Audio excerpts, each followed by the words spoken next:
So, 2 truths and a lie. Fellas, are you ready? I'm ready. I was born ready. Alright, so the way this is going to work, we're going to go one at a time. We're going to give 2 things that are true, either about you or things that you've done, and then 1 lie. And we have to try to guess which one is the lie. Logan, Am I up first? you're up first. Alright, so I have a theme. And the theme is people I've met. People you've met. Yep. Okay. I've met Odell Beckham Jr. Okay. I've met the American Authors, which is a band. Yep. Or I've met Serena Williams' dad. I I need to believe say it Serena again. Williams' dad. That's just too off the wall. And I know Odell Beckham's father, or junior. I know Odell's dad. Odell Beckham. I know his dad. You know the Odell Beckham. Yes. So that's what I'm going I don't with. feel like you've met Odell Beckham Jr. I think that's the lie. Final answer, you haven't met Odell Beckham Jr. American Authors. I have not met Odell Beckham Jr. But I've got a funny story. Dang it. Slightly. It'll be really quick. So we were in the airport at LAX, Okay. and we could have sworn that it was Odell Beckham Jr. sitting at our terminal, sitting at our Okay. gate. So I went over and I said, "What's up?" Because why not? And it was actually a dude who had just performed on The Voice, and so you can go back and watch him perform and not get accepted onto The Voice. Ooh. But I met him, and he looked just like him, and I have a video to prove it. Cool. I'm not in a theme. But here we go. I was recruited playing baseball out of high school. I listened to classical music during my workouts. Or I used to be deathly afraid of escalators. Those are all so good, actually. I think that last one's the lie. The escalators? Yeah. That was quick, dude. Because I feel like I I've think the heard you baseball talk one's a about lie. baseball, though. I feel like I've heard him talk about He's baseball. talked about baseball, but I don't think he got recruited. What was the second one? I know it was true, but what was the second one? I listened to classical music. Yeah, during that's workouts. I believe that's that. a That's big that's piece on of brand. That makes sense. Alright. That's on brand. That's so funny. All right. All right. What is it? Answers locked. Answer's locked. It was baseball. Ah, I know, You used to be scared of escalators? Dude, my friend. So I went to a Reds game once with like a couple of friends of mine, and I was like in like 6th or 7th grade, and we went up like this big escalator to get to like the bleacher seats, Yeah. and I was petrified. Like literally, they had to like pick me up and finish the rest of the escalator ride. Dang. Just things in the past. Just at one point in my life. Okay. Yes. The first one. At one point in my life, my family had 7 pets at one time. At one point, we had 7 pets at one time. At one point in my life, I was a certified raft guide. And then at one point in my life, I was solo certified to skydive. Or like I was certified to skydive by myself. Yeah, that first one's a lie. Actually, The pets. I attacked that so quick. I know the raft one's true. I know the raft. Yeah, one's it's true. definitely the pets lie. Is that your final answer? And that's then the mine. solo one. I never heard you talk about skydiving. Solo is fake. I have never skydived once in my life. Oh, I'm so good at this game! Try me again. Give me another one. If you're curious, we had 2 dogs, 2 cats, we had 2 birds, and we had 1 turtle. Where were you a raft guide at? Like, what's I was certified in the Eagle Vale Valley in Colorado. Oh, dude, that's tight. That's It's cool. funny that you said you have 7 pets, because I also had 7 pets growing up. We had 3 cats, 3 cats. 3 cats, 3 ferrets. Yeah, 3 ferrets. and then a lizard. Lizard. Yeah. Dude, that's insane. There you got it. And a small apartment too. All right. Well, there you have it. 2 truths and a lie.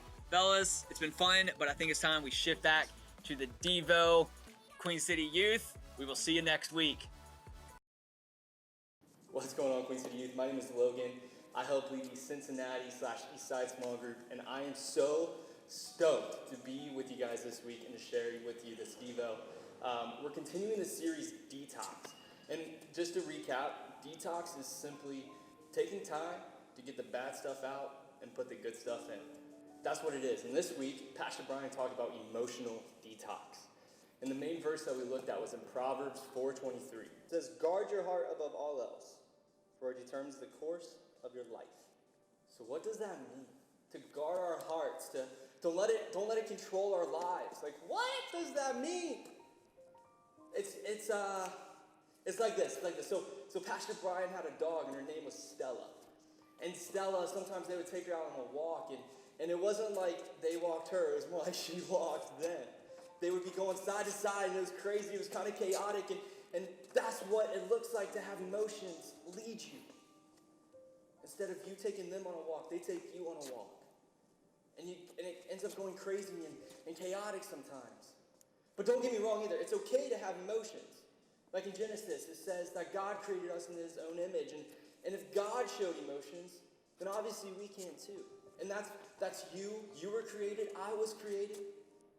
And so it's okay to have emotions, but we can't let emotions control us and take over our lives. Like fear.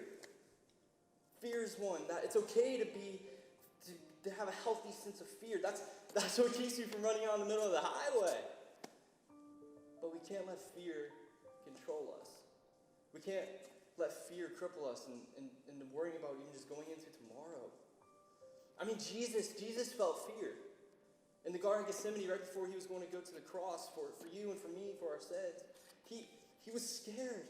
He prayed so hard, he was afraid of what was to come. But he didn't let that fear control him. He still did it. And in Matthew 6:34, it says this, "So don't worry about tomorrow, for tomorrow will bring its own worries. But today's trouble is enough for today."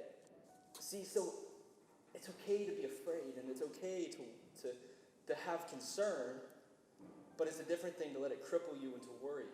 It's a different thing to let it cripple you into taking the next step forward into what God has for you.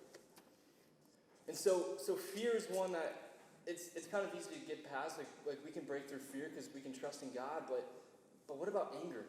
Now, that's a tough one. And it says in the Bible, in Ephesians, that we can't let anger take us into sin. So what does that mean? It means we can be mad, but it doesn't mean we should go off and wail someone in the head because they said something mean to us. No, we need to take a deep breath, take a step back, and relax. But we can still have a sense of anger, right? And again, even Jesus was angry. In Mark 3:5, it talks about Jesus in the synagogue, and it says that, and this is what the verse says. It says this, it says, "He looked around at them angrily, and he was deeply saddened by their hard hearts." And remember, he was in the synagogue. He's talking about Pharisees, the religious leaders of the time, right? And he was mad and just deeply saddened by their hearts. And so he said to the man, there was a man there, and he was crippled. So he said, "Hey, hold out your hand." So the man held out his hand, and then it was restored. See, Jesus got angry, but he didn't let it control him. If he would have let it control him, he probably never would have healed the guy. He probably would have been too mad at the people around him, and he wouldn't have been able to make the miracle happen, right? So it's okay to be angry, because that's what can help you in a really rational decision. But as soon as it becomes irrational and it turns into sin, that's when it becomes an issue. And then finally, Pastor Brian, he actually talked about sadness. Now, sadness is probably, at least for me, the hardest one. Because sadness, it leads to what I think is the hardest things when you let it get out of control. It can lead to anxiety, maybe even like depression. And those are really hard. But there's a verse, and it says that God is our anchor. God is our anchor. And even in John 11:35, Jesus wept. That's the shortest verse. If you need a verse to remember, that's the one for it. John 11:35. Jesus wept. That's it. But it showed us that he was human. That he got sad. It was right after his best friend died. So obviously, I would be sad too. But it's okay to be sad, but we can't let it cripple us. And so when we look to God as our anchor, we can actually hold firm in hope. And this is what it says in Psalms 42:5. So it says, "Why am I discouraged? Why is my heart so sad?" See, it's so easy to get almost trapped in that way of that train of thought, right? That's when we let emotions lead us, is we get stuck in those questions and we don't even try to find the answer out.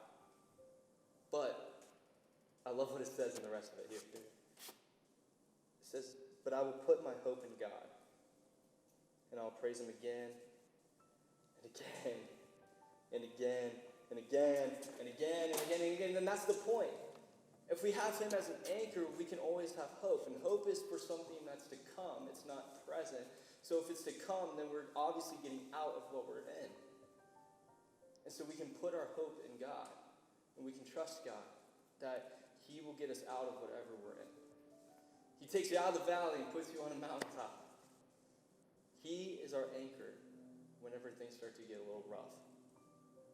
And so there was 3 ways that Pastor Brian actually wanted us to really work on this emotional detox this week. And the first one, y'all are going to like it. You're not going to like it. But the first one is to fast social media. Woo! I told y'all I wouldn't like it. Okay, listen to me though. It's like already Thursday. So y'all only need to do it for like 3 days. We had to do it for 6. So we're cutting you some slack. There's grace. But no, just hear me out. If it's controlling your emotions, you should probably try to mute it for a little bit. Because if not, then you can let those emotions get out of control, and then you're going to totally just forget about what we just talked about. So if you find yourself getting too mad, really sad, really angry, really kind of scared, then you should probably turn it off for a little bit. Just a couple of days. Just trust us. Just trust us. And then the second thing was to trust someone. Open up. Be honest. Honest, open, and transparent. And that's what we're here for. That's what I'm here for. That's what Sarah's here for. That's what Casey's here for. Paige, Noah, Sam. We're all here for you guys. And if you need to be open and honest with someone, know that you can trust us. And we can totally understand what you're going through. We probably have been through it too. So just be open with someone. And then lastly, be open with God. Now, if you're following the first 15 like we talked about last week, which was 5 minutes of prayer, 5 minutes of Bible, 5 minutes of worship, then in those times, be honest with God. If you don't feel like you feel emotions, ask him to show you which emotions you are feeling. If you're feeling a lot of emotions, ask him to help with that. He gives you peace. He is the hope, and he's your anchor. So just be honest with God this week. And then next week, we can't wait to see you guys again and hang out and talk about what was going on the last Sunday and what your week was like and how was your social media fast, if y'all do it. But we can't wait for next week and can't wait to see you guys this Sunday at QCYTH small groups.